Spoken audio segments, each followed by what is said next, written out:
Donc de Tilia. Salut Max, c'est toujours un plaisir de t'écouter de bon matin. Je serais curieuse de connaître tes rituels du matin et du soir. Je sais à quel point ils sont importants et qu'ils nous conditionnent dans notre quotidien. Merci d'avance pour tes réponses. Super question. Donc rituel, c'est très important d'avoir des rituels. Pour moi, c'est une manière d'amorcer sa journée le mieux possible. Surtout le matin. Quand on démarre la journée, ça donne le ton pour le reste de la journée. Donc une chose que je fais tous les matins, c'est quoi qu'il arrive, en gros, je pense à mes 3 C. Mon cerveau, mon cœur et mon corps. Parce qu'on a tous ces 3 C. Donc la première chose que je fais, c'est activer mon corps. Donc il n'y a pas vraiment quelque chose de particulier, mais en général, je fais du yoga. Je vais m'étirer, je vais faire quelques pompes et abdos, je vais faire des mouvements au sol. Parfois, je vais aller courir, parfois, je vais aller nager. Quoi qu'il arrive, je dois activer mon corps. Si mon corps ne se réveille pas, mon esprit ne va pas se réveiller. Donc quoi qu'il arrive, je fais un peu de sport, en quelque sorte, une activité physique. Le deuxième C que j'active, c'est le mental. Donc, ce que je vais faire, je vais visualiser, par exemple, mes rêves ou un objectif précis. Donc, j'active mon mental en le focalisant sur un objectif bien précis.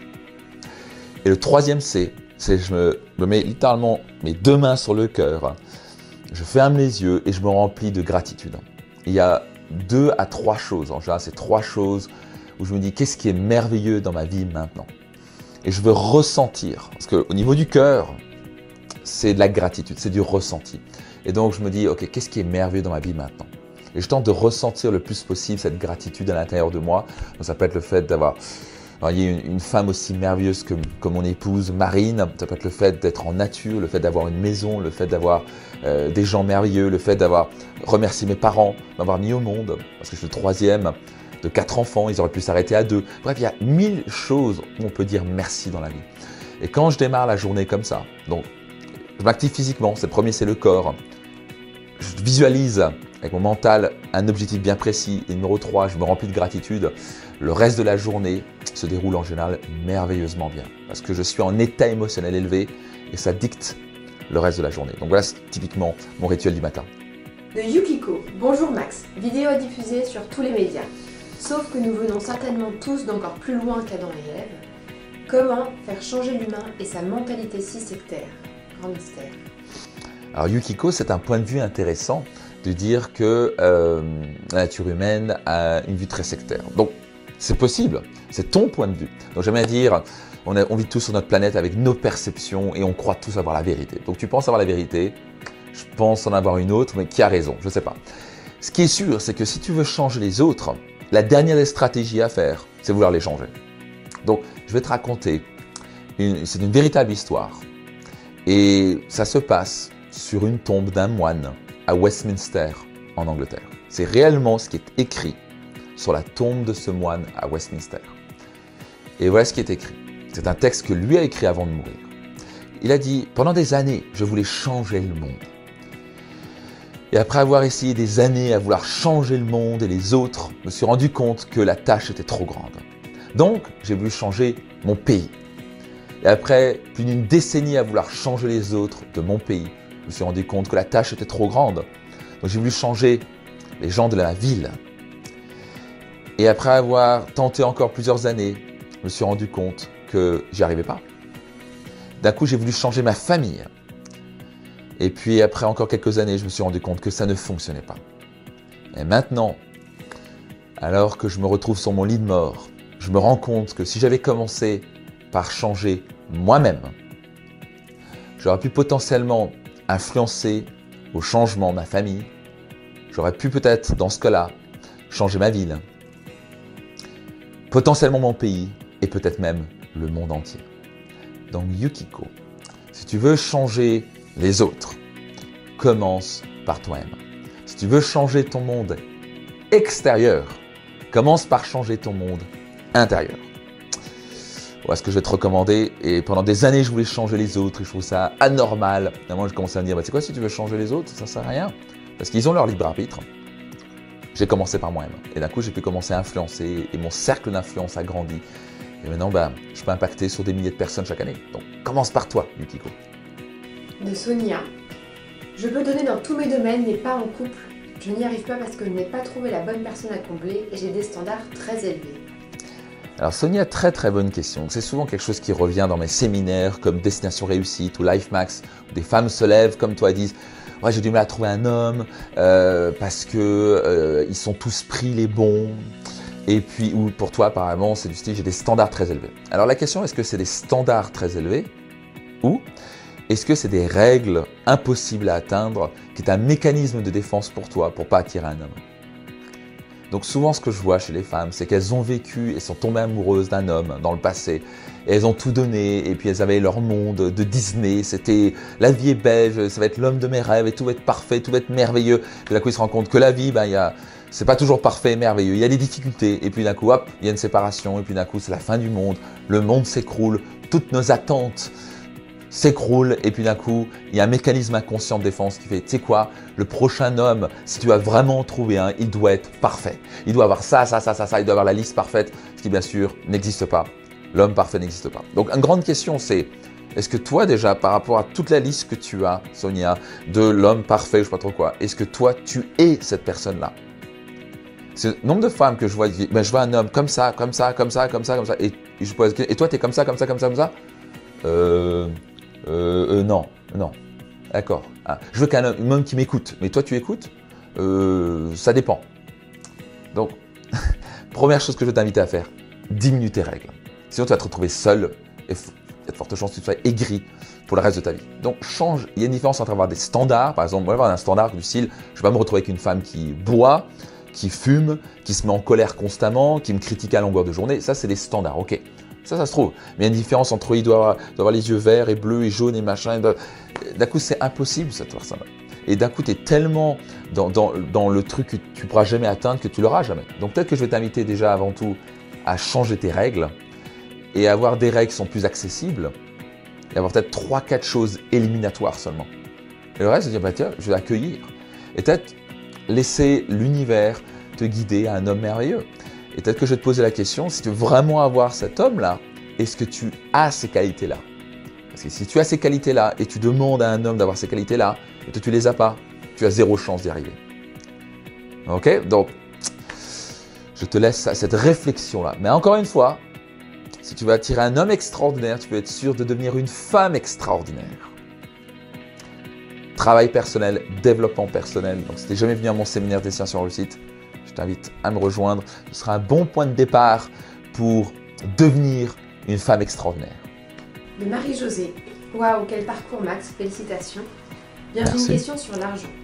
Évidemment, je ne veux pas de la pauvreté et j'aimerais aussi contribuer avec l'argent. Donc tout en sachant que nous avons besoin de l'argent. En même temps, je suis contre toutes les dépendances et l'argent quelque part nous rend aussi dépendants. Comment je pourrais changer à ce niveau? Super Marie-Josée, très excellente question. L'argent, un des plus grands tabous de la société, l'argent, c'est pas bien, c'est mal vu, etc. Alors que tout le monde en parle, tout le monde en veut. J'ai encore jamais rencontré quelqu'un qui me dit je veux pas plus d'argent. Même le Vatican veut plus d'argent. Ils n'hésitent pas tous les dimanches à le demander à la quête. Donc l'argent fait partie de la vie. Et ce que je vois ici, Marie-Josée, c'est juste que tu as un conflit. Tu dis quelque chose comme j'ai pas envie d'être dépendante à l'argent. Pourquoi tu serais dépendante à l'argent? L'argent, c'est juste un moyen. C'est un moyen de te payer ce que tu veux. C'est un moyen pour toi de peut-être contribuer. Donc par exemple, tous les bénéfices de mon livre Réussite Maximum, c'est une source de revenus pour moi, mais je les redonne 100% des bénéfices dans l'humanitaire, dans des causes qui, je pense, en vaut le coup. Donc à la fin, l'argent, tu en fais ce que tu veux. Tu n'as pas besoin d'être dépendant à l'argent. Comment tu vas être dépendant à l'argent? Pourquoi tu serais dépendant à l'argent? Donc à la fin, si tu veux avoir une meilleure qualité de vie, tu te donnes les moyens, tu apprends les principes sur l'argent. Et surtout, tu règles ta machine parce que je vois que tu as des conflits par rapport à l'argent. Ce qui est normal, j'en avais, la plupart des gens en ont, c'est pour ça qu'ils n'en ont pas. Et à la fin, une fois que tu règles cette problématique et tu te réconcilies avec l'argent et que tu apprends les principes fondamentaux sur comment gagner de l'argent, tu vas pouvoir en gagner plus. Et une fois que tu peux en gagner plus, tu vas en faire ce que tu veux. Pourquoi tu serais dépendante à l'argent? Tu n'as pas de raison que tu sois dépendant à l'argent. C'est juste une croyance limitante que tu as. C'est incroyable, mais il suffit d'avoir une croyance limitante à la con, soit sur n'importe quel domaine, pour nous empêcher d'en avoir. Donc, tu ne vas jamais être dépendante à l'argent.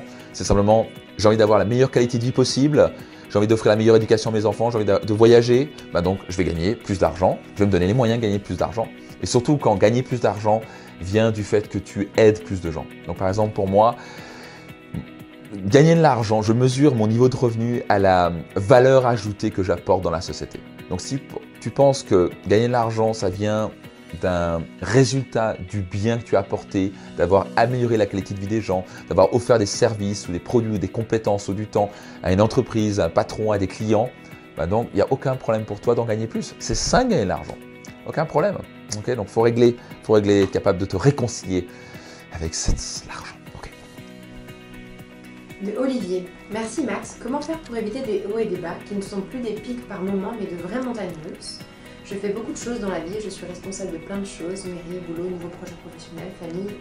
J'aime être dans l'occupation, mais je me demande si ce n'est pas pour pallier à quelque chose. Le prénom c'est Olivier. Olivier. Donc Olivier, j'entends deux questions là-dedans, dans cette question. La première question, c'est comment éviter les hauts et les bas. Donc première chose à savoir, la vie est faite de hauts et de bas. Donc c'est comme les saisons, hein. Il va y avoir des beaux temps, il y a le printemps, et puis d'un coup il y a l'hiver qui arrive. Donc la vie est faite de hauts et de bas. La question c'est comment éviter d'avoir des bas trop bas et des hauts très hauts. Donc une des choses que tu pourras écouter dans cette vidéo, c'est avoir un des rituels. Quand tu as un bon rituel et que tu développes tes 3C, ton corps, ton cœur et ton cerveau, il n'y a pas de raison que tu aies des bas très bas. Donc la grande clé pour éviter des bas très bas, c'est ton développement personnel. Et c'est développer un mindset de toujours transformer en disant en quoi ce bas en fait est un haut. Égal en quoi cet échec est une leçon.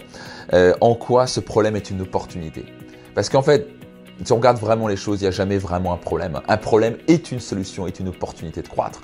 Donc moi je ne vois jamais vraiment, quand je sens un bas qui arrive dans la vie, donc à une grande difficulté dans la vie, je me dis immédiatement, parce que j'ai conditionné mon esprit à me dire où est le cadeau dans tout ça? Où est le cadeau? Qu'est-ce que je peux apprendre de tout ça? En quoi ça me challenge à devenir meilleur? J'ai appris que les difficultés sont des cadeaux dans la vie. Ça me challenge, ça me force à devenir meilleur. J'ai appris que quand on m'envoyait une difficulté dans la vie, c'était que j'étais digne de relever ce challenge-là. Donc imagine-toi, chaque problème ou difficulté ou quand tu as un bas, c'est juste un challenge pour toi de sortir le meilleur de toi-même et de révéler la meilleure version de toi-même. C'est un challenge pour toi de devenir meilleur. Bon, pas génial ça? Deuxième question, c'est en gros, parce que je comprends, parce que je lis à travers les lignes, c'est j'ai l'impression de faire beaucoup de choses, la mairie, des nouveaux projets, etc. Donc souvent, c'est la busy bee. La busy bee, c'est quoi? C'est l'abeille occupée. On s'occupe, on s'occupe, on s'occupe. Et en général, on fait ça parce qu'on a appris un schéma depuis l'enfance, que quand on est occupé, on fait beaucoup de choses, on se sent important. Ce n'est pas bien vu dans la société de rien faire. Et pourtant, on est dans une société où on a un appel fort à le faire, égale parfois se poser et rien faire, égale méditer. Être présent avec ses enfants, jouer avec ses enfants. C'est quelque chose de merveilleux, de nécessaire, d'important. La vie, c'est une inspiration, une expiration. Donc l'expiration, on donne dans les projets, on donne de son temps, de son énergie. Mais si tu n'inspires pas, égale tu te prends du temps pour toi, pour respirer, pour profiter, pour méditer, pour faire ce que tu aimes. À quoi bon vivre? Et donc si tu n'inspires pas, devine quoi, tu n'auras pas d'air à expirer et un jour tu vas mourir. C'est pour ça qu'il y a tellement de gens qui sont en burn-out, tellement de gens stressés, tellement de gens qui tirent sur la corde parce qu'ils oublient d'inspirer. Ils oublient d'inspirer. Donc peut-être qu'en général, ce schéma-là, ça vient de l'enfance pour prouver que tu es quelqu'un, que tu es assez. Et donc il faut faire un autre projet, un autre projet. C'est souvent pour combler un vide parce que souvent on a peur de regarder ce vide-là. Et justement, c'est ce que je vais t'inviter à faire, c'est à un moment de dire, tu sais quoi, j'ai rien à prouver. C'est pas parce que je suis une busy bee, une abeille occupée qui fait passe de projet en projet que je vais me sentir important et que je vais être assez. Donc la peur inconsciente, c'est si je suis pas occupé, je vais voir le vide. Et si je vois le vide, je risque de voir que je ne suis pas assez et donc je ne vais pas être aimé. Et le nombre de gens qui sont là à s'occuper parce qu'ils se sentent importants et essaient d'obtenir l'amour des autres. Donc c'est souvent à nager dans ce sens-là, à dire tu sais quoi, tu as vu tout ce que je fais, tu as vu ce que je fais pour les autres. Et le problème c'est qu'en nageant dans ce sens-là, tu peux tenter, tu vas couler. Donc voilà ce que j'ai appris. On doit se donner du temps à inspirer pour pouvoir nager dans le bon sens et donner le meilleur de soi-même. Et c'est un cycle. On va donner, puis on va se donner. Parce qu'on ne peut pas donner quelque chose qu'on n'a pas. On ne peut pas donner de l'amour qu'on n'a pas. On ne peut pas donner du temps qu'on n'a pas. Et clairement, quand tu es stressé et fatigué, tu ne peux rien donner du tout à part que du stress et de la fatigue. Donc, à méditer, prends du temps pour toi, apprends à inspirer.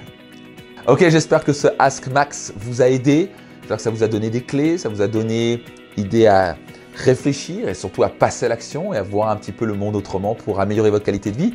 Si vous avez aimé cette vidéo, partagez-la autour de vous. Si ce n'est pas encore le cas, abonnez-vous. N'hésitez pas à cliquer sur cette playlist pour aller voir les autres vidéos de Ask Max, voir toutes les questions qu'on nous a posées. Et si vous avez une question à me poser, posez-la ci-dessous. Je me ferai un grand plaisir de répondre à votre question. Donc posez la question ci-dessous, abonnez-vous si ce n'est pas encore le cas, partagez et allez voir la playlist. Je vous donne rendez-vous dans une prochaine vidéo.